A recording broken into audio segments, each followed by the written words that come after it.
Hello, so today I am going to be reading books from authors that I'm unsure if I actually like. And by today, I mean over the course of 2-ish weeks. I'm not that fast of a reader, okay?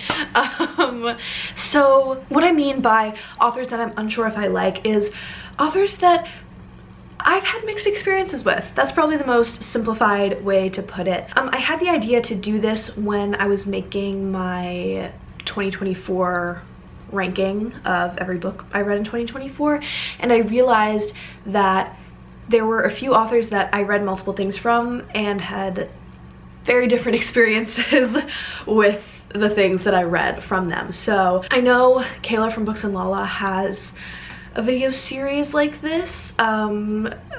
She does it like third time's the charm style, like reading the third book from an author that she's loved a book or hated a book and seeing if it was a fluke or what, or if she likes the author. And so this is kind of that, but I'm not being super strict in the rules. It's basically just reading books from authors that I've had a mixed history with in the past. There's no like hypothesis or theory I'm trying to test. This is just a way to read authors that I am familiar with and see if they're really authors for me. So the first book and author I'm going to be reading is Keith Rosson. I have previously read from him Fever House and The Devil by Name. These are part of the same duology. I gave Fever House 5 stars. I gave The Devil by Name perhaps 3. I don't quite remember, but I liked it significantly less than Fever House. So these are the only 2 things I've read from him, but the difference in my enjoyment was just so vast, especially for it being the same series, that I kind of thought he was the perfect author to include in this video. Like Fever House I tabbed only thrice, but like still, I don't, for a horror, like that's kind of a lot. I don't know. I'm not a super avid tabber. So like when I do, it's like, whoa. Anyways, these are sort of zombie books, but it's also, it's like the devil and a curse, kind of. That's the vibe of these 2. And the book I will be reading from him in this video is Folk Songs for Trauma Surgeons. This is a short story collection, which I like. I enjoy short story collections, so I'm hoping I will like this one. I was about to try to explain what it's about, but it's a short story collection and it could be about anything. So we will see together how this goes. The next author I will be reading from is Victor LaValle. So my history with Victor LaValle, oh my gosh, okay. The first book I ever read from him was The Changeling, which I listened to on audio and then loved so much I had to purchase a physical version for myself.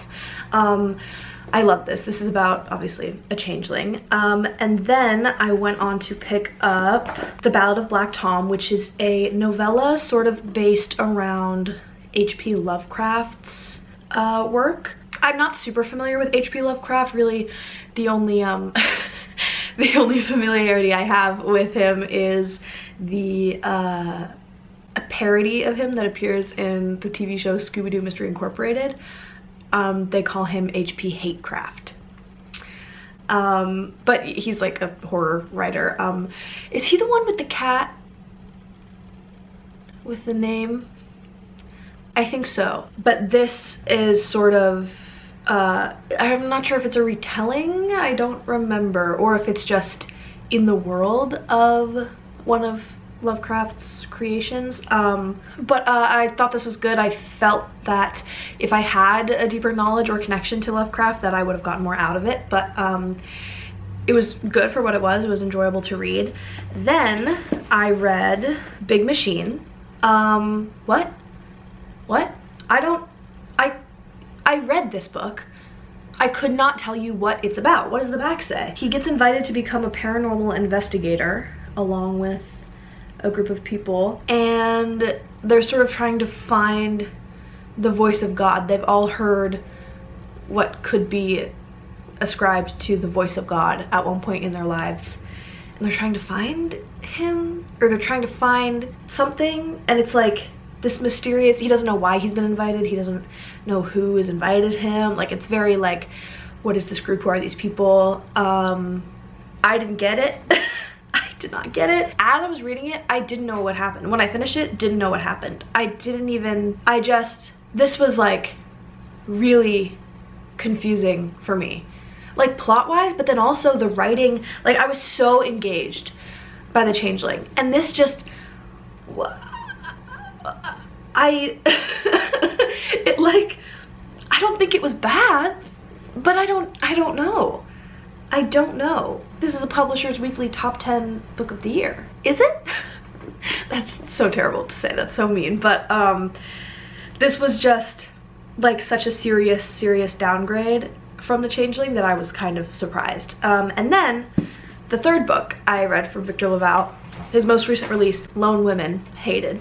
I hated this, hated it, didn't like it at all. It's about a woman who is trying to make a life for herself on the frontier, and she has a mysterious trunk and a mysterious thing living inside the mysterious trunk, and people die around her, and I didn't like it. This was a historical fiction, obviously.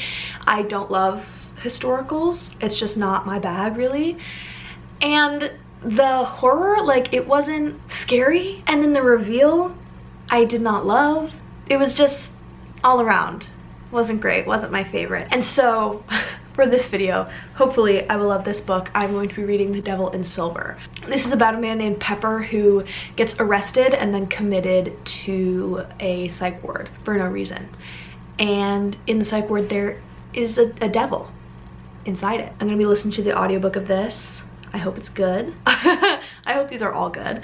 And then last but not least, oh, I'm not prepared, hold on. The third author for this video makes kind of the least amount of sense. The more logical choice would be the Schwab, because I love the Darker Shades of Magic series, liked this Savage Song, did not like Our Dark Duet, and so that fits into this category a little more neatly. But I don't want to read Addie LaRue or the spin-off to A Darker Shade of Magic, and I don't want to wait for her new book to come out. So we are bending the rules a little bit, and I'm going to be reading from Holly Black. So my history with Holly Black.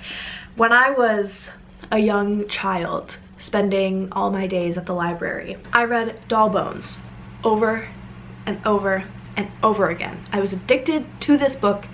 I loved it. It freaked me out. It was kind of creepy for like 7-year-old me, but this is one of her middle grades, and it's about this haunted China doll, and it talks to these 3 kids, and it sends them on a mission to reunite her to where her body is buried, I think. I loved it. I was obsessed with it. Haven't read it in 10 years, maybe. I found this at a thrift store, hence the $2 sticker. Excuse me, $2.50 sticker. And I bought it because I was so excited to see it, and it was only $2.50. So this is my very first experience with Holly Black, and then, like everyone, I read The Cruel Prince. I was in middle school when this came out, and at the time, would I say I loved it? Perhaps. At the time, I would have said, yes, I love The Cruel Prince. Now, looking back, I think there were some things that I didn't like, but I didn't really like know what I liked at the time. It's an enemies to, like, you know what The Cruel Prince is about, but it's like an enemies to lovers romance situation. And the guy is so mean to the main girl, so mean to her. And at the time, I remember I like didn't like that he was mean to her. And then when it turned into a romance, I remember I was like, okay, then it's okay. It's okay that he was mean to her, because then they got together and it was because he liked her, so it was all okay. But I still didn't like that he had been mean to her and that he had been so mean to her. And I think, look, if I reread it, I don't think I would enjoy it the same amount. I'm very picky with my romance subplots. I think I've said this before, but I'm also very picky with my enemies to lovers representation in books. There needs to be a line, and I think the guy in The Cruel Prince crossed that line for me, but at the time when I was like 11, I didn't have the words for that. I didn't really know how to express that, and I just figured since they got together at the end, it was fine. But I never read the rest of the series, and again, like I said, I think if I reread it now, I don't know if I would give him the same grace that 11-year-old me did. I think it would piss me off, frankly, to read that today. Again, this is all speculation. Maybe I would reread it and I'd be obsessed with it still, but I'm not gonna do that. The next book I read from Holly Black was The Coldest Girl in Cold Town. This is vampires. What is it about? Vampires live in these places called cold towns. So, and once you go into a cold town, you can't leave. Like, her friends get murdered or something, and she has to like work together with this guy, this mysterious guy, to figure out what happened. And I think that involves her like trying to get into, like, infiltrate a cold town. Anyways, when I read this, I really liked it. So if you've been paying attention, this was 2 books that I really liked from Holly Black, one that I really liked from Holly Black but that I don't think I would like if I read it now. So she is sort of the outlier in this. Like I said, she doesn't fit as neatly as Keith Rosson and Victor LaValle, but the book I'm going to be reading from her is Book of Night. I don't know what this is about. I don't know. We will see together. It will be an adventure. I skimmed the synopsis and just to know if I wanted to read it, and it looked interesting. I think it's like magical, fantastical things in the regular world. Is that what you would call an urban fantasy? I don't think I know the definition of urban fantasy, but every time there's magic in the real world, I call that urban fantasy. I don't know if I'm right, but I love stuff like that. I love when there's fantastical things happening in the real world and in the modern day specifically. Like, I love that stuff. I don't know why, but this is that, I think. Something about shadows, magic, shadow magic, maybe? So those are all the books I'm going to be reading for this video, and I will check in when I start a book.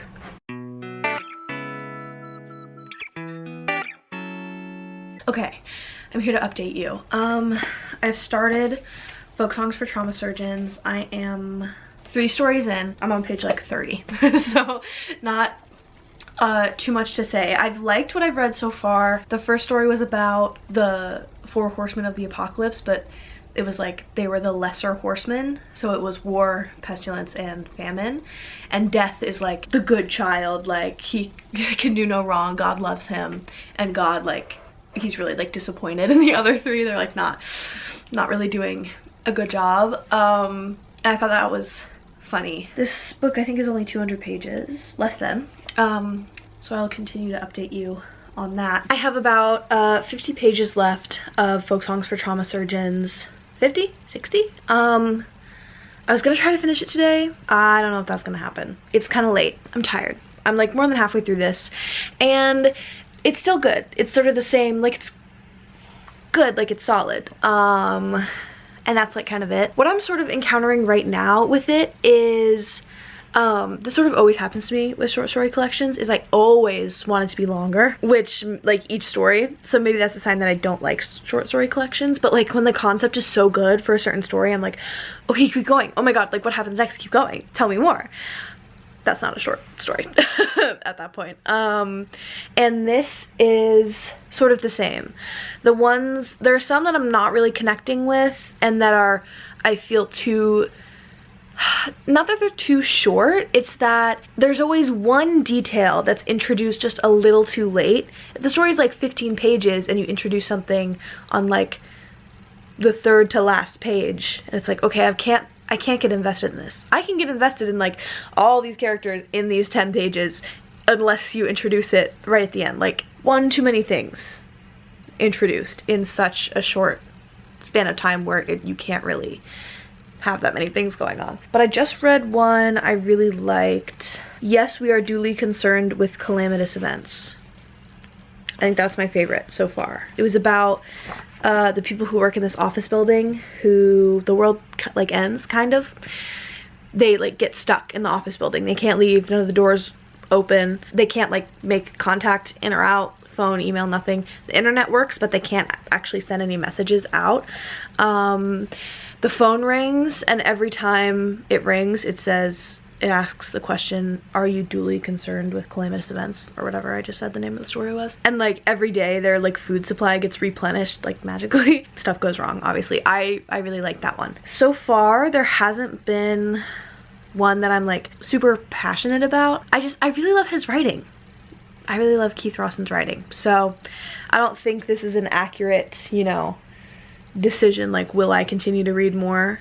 Because like, yeah, will I always like it? Like, I don't know, but maybe I'll just keep reading it because his writing is so good. Is that smart? That like might be the same with Victor LaValle. That might be how it ends up going. I'm having a good time, and I will update you when I finish something. That's the next step, I think. Hello. So I finished Folk Songs for Trauma Surgeons.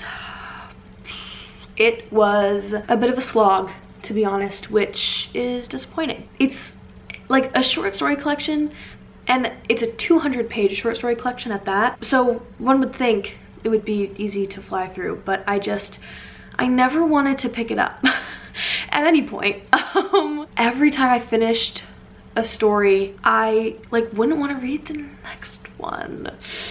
And even at the end there, like the last 2 stories, I'd have to like stop and like do something else and come back in the middle of the stories. Like, I wasn't even sitting here reading for like 3 hours straight and I needed to, like, my eyes needed a break or whatever. It was like I just didn't want to be reading them. I don't rate the individual stories in a short story collection, but what I would say was my favorite story, I wouldn't even give a 5. I'm like looking at the table of contents, I don't remember these stories. I hesitate to even say like my favorite stories, but the stories I liked the most were The Lesser Horseman, kind of Baby Jill, Hospitality, This World or the Next, Coyote, Yes, We Are Duly Concerned with Calamitous Events. That is one that I would call my favorite.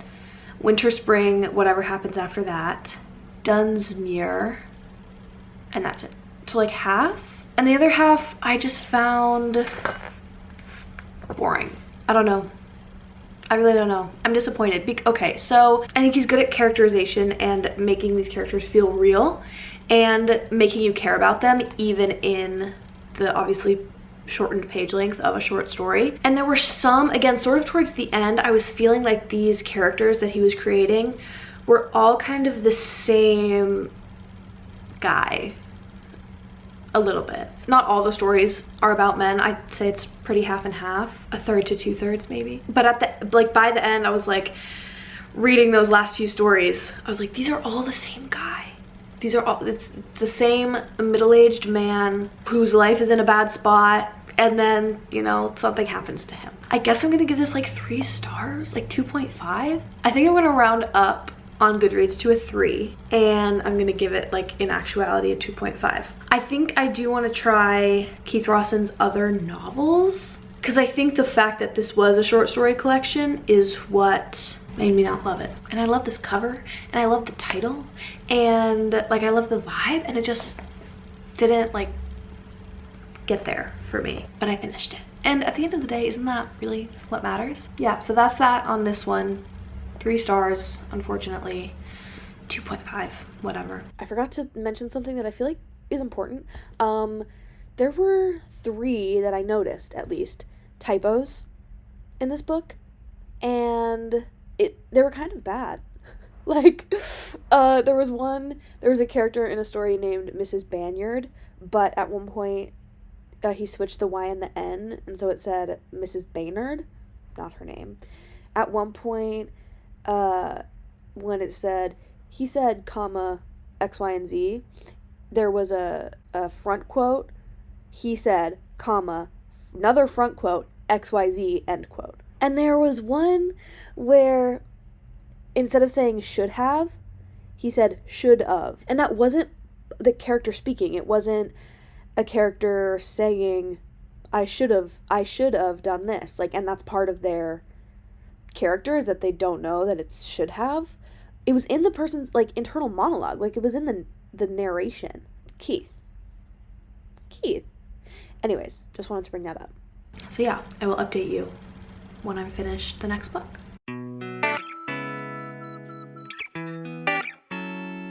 I did start The Devil in Silver by Victor LaValle.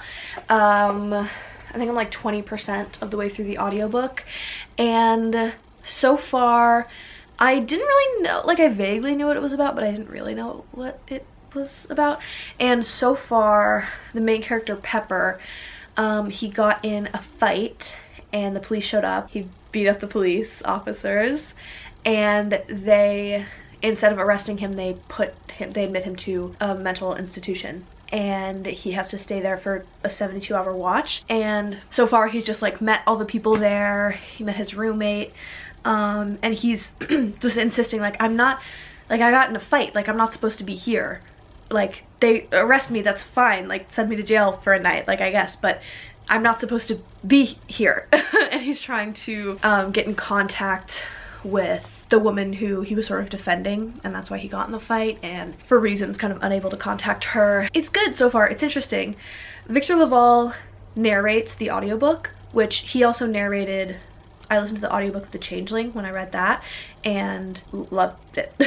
So I think he does a good job. Something just happened. He saw something monstrous and him and his roommate both saw it. I think this book is gonna really frustrate me because since he's in an institution, this like real like monster or whatever it ends up being like is gonna be there, and no one's gonna believe him or take him seriously because he's in a mental institution. And I feel like it's just gonna be really frustrating, and like rightfully so. Like I think it already has said a lot about institutions. Actually the reason that the police sent him there was because their like overtime pay got cut, and so if they were to arrest him, they would have hours worth of paperwork to do that they wouldn't be getting paid for. So if they just hand them off to like the psychiatric ward of this hospital, they don't have to do anything else. They don't have to follow through at all, which sucks in a lot of ways.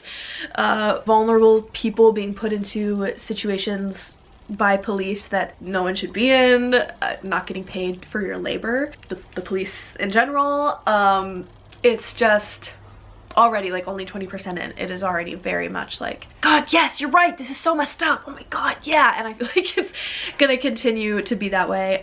He got in a fight with his roommate, a physical fight, and then he tried to escape. He failed, and then what was supposed to be a 72-hour watch, because of that violent outburst, the doctor admitted him, and he is in this just drug-induced haze for I think maybe a month, almost a month, multiple weeks at least. It says he was admitted at the end of February, and then when he sort of comes out of his fog from all the drugs they gave him, it's mid-March. So it's like really scary, and it's really upsetting to read. Like, you're in one bad situation and immediately like your whole life, like then you're admitted into this mental hospital. I'm like, oh my gosh, it's stressing me out. Yeah, and on the intake forms he's like, what? No, admit me, I was, what do you mean, like how can the doctor do that? I haven't even spoken to the doctor. And they're like, well, you signed the admittance form. And he's like, what? And he looks down and it's just like a scrawl, like unreadable signature. And he's like, how could I have written that? I was severely, like, so drugged that I could barely function, let alone sign a legal document. Like, how is this, what do you mean? Like, how did this happen? And like the orderlies and the nurses are like, that's how it goes. Like, they are obviously like, they don't want this to be happening, but also they're resigned to the fact that it is what happens. So I'm interested to see where it goes. Again, I'm only 20% of the way through, so I'm liking it so far. I think I'm liking it more than Big Machine, but we will see. I'll talk to you next time. Hello, I'm here to update you. I am now 54% of the way through The Devil in Silver by Victor LaValle, and I'm really liking it. I'm really enjoying it. I'm definitely enjoying it more than I was Big Machine. Something just happened. It was really sad. No spoilers, but main plot points. Okay, so Pepper and this sort of group of friends that he's made, they're sharing information with him, like, don't do this, or the staff will do this to you, don't try to fight back. And I think I mentioned before, he has encountered this sort of monster coming into his room. He and now this group are referring to it as the devil, and everyone sort of knows that this thing is there and accepts it. It lives in the restricted wing of the hospital that none of the patients are allowed to go in. It like comes in their rooms through the ceiling tiles at night sometimes and attacks them, and it broke a few of Pepper's ribs one night. So I love Victor LaValle's writing. He's really good at characterization and like imagery. Like the way he was describing the pain that Pepper was in, I was like, oh, I felt like my ribs were broken. Like, so I'm really enjoying that. Pepper and his friends sort of devised this plan to talk to the devil, to interact with him in some way. At the times that the devil has come into Pepper's room, I think it's happened twice now, the staff, they put a leash around its neck and lead it out of the room calmly. Like, the staff know it's there, everyone knows it's there. It's not, I think I was sort of saying, like, I was worried it was gonna turn into this thing where, like, this thing is really happening, but since Pepper is in a psych ward, no one would take him seriously and everyone would think he was just crazy. But that's not the case. Everyone knows. Everybody knows. And so at this halfway point, they just sort of tried to stage a little rebellion, and things happened. Yeah, I'm really enjoying it. I think the audiobook is really good. Hello, this is not a reading update. This is an unboxing of my new laptop. My new used, refurbished laptop. So my laptop is old, and I never really thought of it as being old. I'm like, oh, it's 2017. It's not that old. It's eight years old. It's a third grader, basically. And it is very close to not working. So I got a new one, a new used one. I keep saying that. I got this from Back Market. I think it's a 2023 MacBook Pro, I think. It was not really money I wanted to spend. It was definitely cheaper than buying it new. Anyways, the moment of truth. Oh my god. Here she is. Oh, she's heavy. I'm excited. Okay. Oh, it's a different shape. That's interesting. I'm not really a tech person. I don't really care. Oh, the newest updates and it can do this and that. I just want it to work. And my current laptop was starting to not work. So, whoa. Whoa. She's like thick. Ooh, yeah. Oh, it has a headphone jack. What the heck? What? Is that an No way. Is that an SD card reader? You're lying. You're kidding. You're lying and you're kidding. Let's open her up.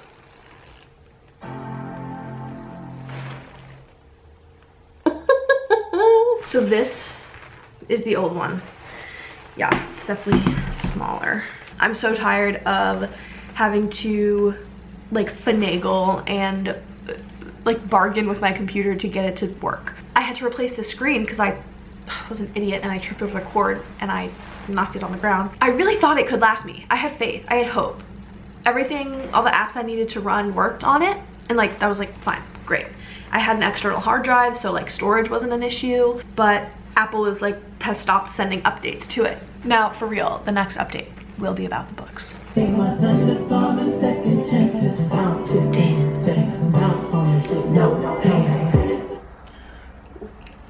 Hello.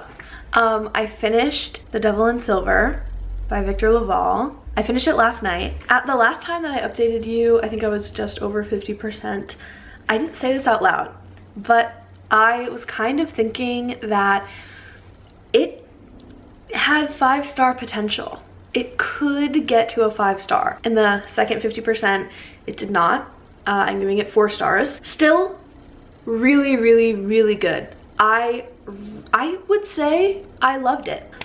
In the second half, there's sort of a unexpected romance that blooms and then ends very quickly. And I was kind of taken aback, but I enjoyed it. It took me a second, but as it went on, I was like, okay, wait, this is pretty sweet. And then sad stuff happens, and then more sad stuff happens, and then some like crazy stuff happens.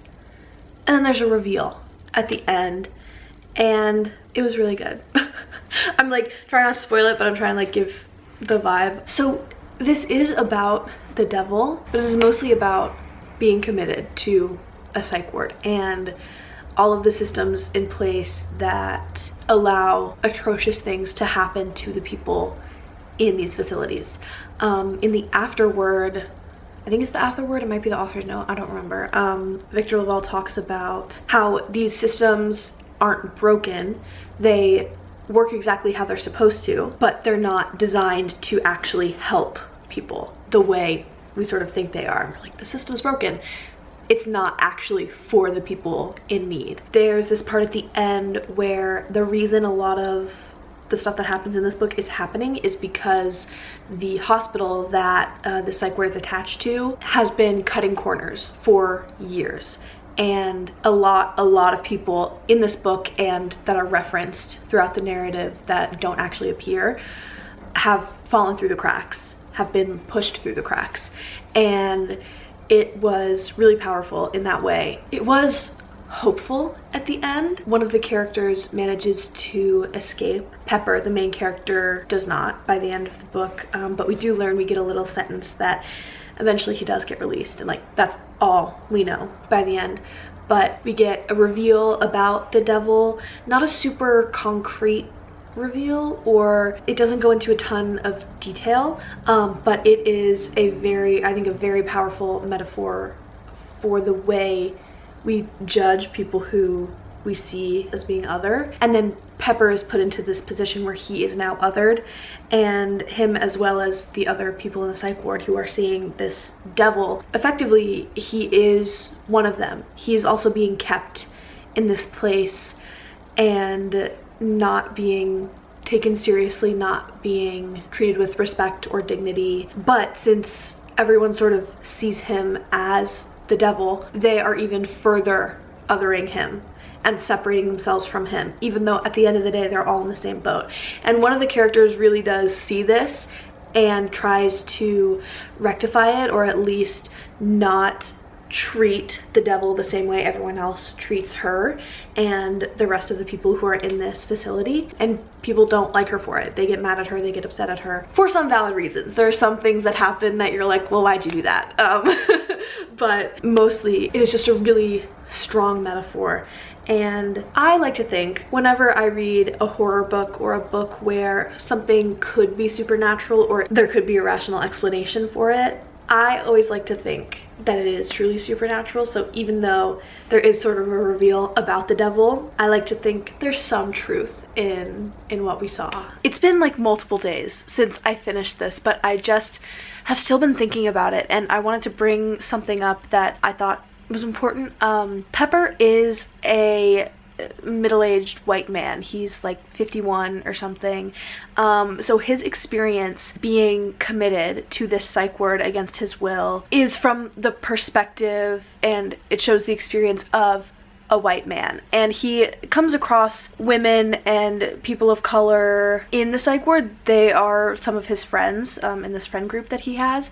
And he sort of reflects on how vastly different their experiences are from his, but it is still from this one very specific point of view. And obviously it's an awful situation for anyone to be in, but the point of view we're following is a type of person that it's a little easier to be in that situation when you are a white man. So it goes into it a little bit, but I just wanted to bring that up. So yeah, really enjoyed this. This was a big success, a big win, and I'm so happy about it. I definitely liked it more than Folk Songs for Trauma Surgeons. And then ranking all of Victor LaValle's books that I've read so far, I would say The Changeling, The Devil in Silver, The Ballad of Black Tom, Big Machine, Lone Women.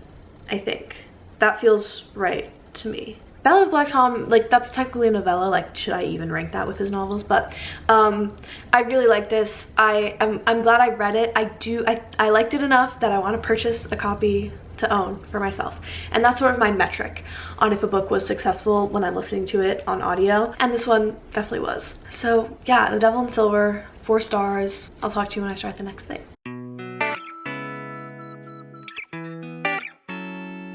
Hello, I'm here to talk to you about The Book of Night by Holly Black while I make my breakfast. Where should I stand? I am 24% of the way through The Book of Night. I kind of know what it's about now. We're following this woman named Charlie, and she has sort of a sordid past. She keeps referencing like, I don't do that anymore, I'm not that person anymore. She used to be a con artist, I think, basically, and like she keeps getting approached for new jobs and she keeps being like, no, I don't do that anymore. And this world is magical. It's our world, but it's a magic world, basically. You can alter your shadow and separate your shadow from yourself, or you can like steal other people's shadows, and the shadows are like magic. I don't really know. They're called, the people who like alter their shadows in this way are called glomists. And I don't know if anyone else watches the YouTube channel Smoky Glow. Her like vlog series for like Vlogmas, she called it Glowmas, and that's literally all I'm thinking about every time the audiobook says glomists. I'm like, glomists? What? Glomists. STS. So far we've gotten little snippets of her past and her childhood specifically, and how she got into being a con artist, how she became a con artist. She's also in this relationship, and we learn that she and all the women in her family, her mom and her sister and her grandmother, they all have terrible taste in men. They only like the ones who suck, basically is how she explained it. But right now she's in a relationship with a guy who doesn't suck and who's actually very sweet and lovely, and she's sort of navigating that because she's not used to having that. And right now she saw someone get murdered in an alley, and in trying to sort of figure out who this guy was and perhaps why he got killed, because of this poking around that she's doing, she becomes a target herself for some evil people. And it's also combined with this like one last job she said she'd do for, I mean, it's not really anything crazy, it's just she's trying to find her coworker's boyfriend who was like missing, and she has a theory that that situation has something to do with the guy who got murdered. She thinks it's all connected, and that's really all that's happened so far, which basically I think is probably the synopsis of the book. I didn't read it. I think I'm gonna get through a lot of it today at work, and I will continue to update you. Hello, I figured I would talk to you about Book of Night while I unpack my groceries, if it's not all too loud. We'll see. I might watch this back and decide to just re-record it. Hold on. So I'm 60% of the way through Book of Night by Holly Black, and it's sort of just now taking off. Stuff has been happening, and I've been enjoying what's been happening, but only right now we're sort of starting to get some reveals, some action. There was some action in the first half, but it was a lot of just world building.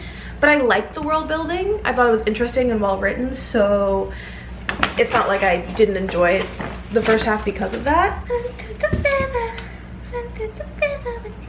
Are you supposed to put bananas in the fridge? I don't know, I just did. Whoops. I should never do this. I never learn. I was checking the reviews on Goodreads before I'd finished the book, because I'm dumb. And I saw one that said it was really slow in the first half, but once it picked up, I started to enjoy it more. And I had not even been thinking that it was slow in the first half at all. I was having a good time. And then I read that review and I was like, oh, I guess it has been kind of slow. Huh.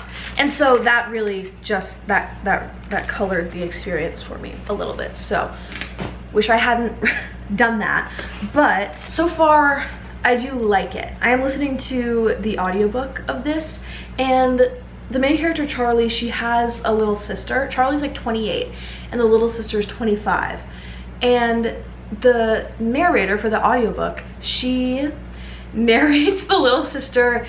She like talks like this, and she makes her sound like this, and I'm the little sister, and I talk like this because I'm just the little sister. I'm just so young, and I don't know anything, and I'm so naive. Oh, I'm just so naive. Charlie's always having to watch over me and take care of me because I'm just the little sister. And she's 25. And so I knew this wasn't YA going into it, but it at times it is almost feeling like YA, because especially in the scenes where it's just Charlie and her sister, and they're just interacting with each other. I'm like, is she 14? She seems 14. Is your little sister 14? Like, that's just how, and I definitely think that if the audiobook narrator wasn't narrating her that way, that I wouldn't feel that way. It's just my brain making that connection. Aside from that, I don't know if I have a lot to say. Like, it's good and I'm liking it. And is that it? That might be it. Of the reveals that we've been getting, the plot twists, I would call, they're reveals but in a twisty way, so I would call them plot twists. I'm enjoying that. I think they're pretty compelling. The big one so far has been, I'm like intrigued. I don't know if I want to spoil it. I don't think I'm gonna spoil it, but it has something to do with Charlie's boyfriend. And of course, like, it's proving her right. I think I mentioned, like, she has a history of choosing the wrong guys, and in this relationship he was steady and good for her and nice and kind, and she was like waiting for something to go wrong or feeling like she should leave because something hasn't gone wrong, that kind, you know, you've seen it before. And she did just get proven right in a way, but I'm excited to see how it will play out. I'm intrigued. Sometimes when we get a flashback, I struggle to realize we're in a flashback. But other than that, I'm enjoying it. I think I'm gonna keep listening to it while I make some lunch. All right, we have come to the end of the road, my friends. I finished Book of Night by Holly Black, and I really liked it. I think I'm giving it 4 stars. I enjoyed the way it was written. I enjoyed the characters and the plot. I thought it was interesting and inventive, and I felt like our main character, she didn't make a lot of choices that I disagreed with. And sometimes in these fantastical books, the main character is just making the stupidest decisions over and over again. And in this, there were definitely some where I was like, really? But they all made sense for her character, and they weren't really the worst choice she could make. Sometimes they were, but most of the time she was doing the smart thing. She was often characterized as like not being able to make a good decision to save her life, but in a lot of cases, like, she had to make the bad decision in order to save her life. So I didn't really blame her for that. There were too many characters. I felt like it just got very confusing. There could have been like 5 less character names and the book would have been the same. And the characters that weren't actually like even in the story or barely in the story, that were just like mentioned. It's like, okay, I didn't need to know that. Now I'm confused. What? And so yeah, 4 stars. I'm not super passionate. I don't think I loved it. I think I really, really liked it. And so that is the end. To wrap things up, I read Folk Songs for Trauma Surgeons by Keith Rosson, and I gave this 2.5 stars. I read The Devil in Silver by Victor LaValle, and I gave it 4 stars. And I read Book of Night by Holly Black, which I also gave 4 stars. So overall, I think this was a very successful video. I even made the decision that I'm going to keep reading from all of these authors. This Book of Night sort of ended on a cliffhanger, more of like an open ending. I don't know if I'll pick up the second one. Maybe. If my library acquires an audiobook copy, then I will. But I don't even know when it's coming out, so no promises. I will continue to read from Keith Rosson just because I think for this purpose, a short story collection was not the move. I don't think I should have chosen it, but I'm gonna keep going with his novels. And then obviously Victor LaValle, I actually just purchased some more of his books online. I don't remember what exactly I ordered. I ordered The Ecstatic by Victor LaValle, and then also Road 7 by Keith Rosson. I want to give him another go. And then Slapboxing with Jesus by Victor LaValle, which the very next day after I ordered this online, I went into a used bookstore, and you know, I looked in the L section, I looked in the R section, in the L section, what did I find but Slapboxing with Jesus by Victor LaValle. I was so excited. I was so excited. The only Victor LaValle book I ever see in stores is either The Changeling or Big Machine, which are the ones I have already read and already own. And so I was so excited to see one that I didn't yet have. completely forgetting that the day before I had ordered myself a copy. So I purchased it. I purchased it, so I'm about to have 2 copies of Slutboxing with Jesus. So I hope it's good. Anyways, that's the end of this video. Thank you so much for watching. I hope you enjoyed it, and I will see you next time. Bye.